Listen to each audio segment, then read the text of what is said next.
அனைவருக்கும் வணக்கம். இன்னைக்கு மீனாட்சி வீட்ல பார்த்தீங்கன்னா, மும்பை மசாலா தூத் தாங்க செய்ய போறோம். வாங்க எப்படி செய்யலான்னு பார்க்கலாம். ஃபர்ஸ்ட்டு அதுக்கு ஒரு பேன்ல 1 கப் முந்திரி, 1 கப் பாதாம், 1/2 கப் பிஸ்தாவ ஆட் பண்ணிட்டு ட்ரை ரோஸ்ட் பண்ணி அது ஒரு பிளேட்ல ட்ரான்ஸ்ஃபர் பண்ணி எடுத்து வச்சுக்கோங்க. அதே பேன்ல ஒரு 4 ஏலக்காய், ஒரு 6, 7 மிளகு, அப்புறம் ரோஸ் பெட்டல்ஸு, 2 பீஸ் சுக்கு, அப்புறம் கொஞ்சோண்டு ஜாதிக்காவ போட்டுட்டு நல்லா ட்ரை ரோஸ்ட் பண்ணிட்டு அதையும் ஒரு பிளேட்ல ட்ரான்ஸ்ஃபர் பண்ணிட்டு ஆற வச்சுட்டு, அத மிக்ஸில ஆட் பண்ணிக்கோங்க. இது கூடவே 2 டீஸ்பூன் நாட்டு சர்க்கரை, கொஞ்சோண்டு மஞ்சத்தூள் ஆட் பண்ணி, இத நம்ம பவுடர் மாரி அரைச்சு எடுத்து வச்சுக்க வேண்டியதாங்க. இத ஒரு ஏர்டைட் கண்டெய்னர்ல ஸ்டோர் பண்ணி வச்சிங்கன்னா, ஒரு 6 மாசம் கூட இருக்குங்க ஃப்ரிட்ஜில வச்சுனாக்கா, அந்த டேஸ்ட் எதுவுமே மாறாது.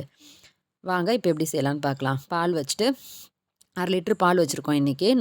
அது நல்லா ஒரு கொதி வந்ததுக்கப்புறம் மசாலா ரெடி பண்ணி வச்சுருக்கோம்ல, அதை ஒரு 2 டீஸ்பூன் போட்டுட்டு கொதிக்க விட்டு இறக்குனாக்கா சுவையான மீனாட்சி வீட்டு மும்பை மசாலா தூத் ரெடி ஆயிடுச்சு ஃப்ரெண்ட்ஸ். வாங்க சாப்பிடலாம்.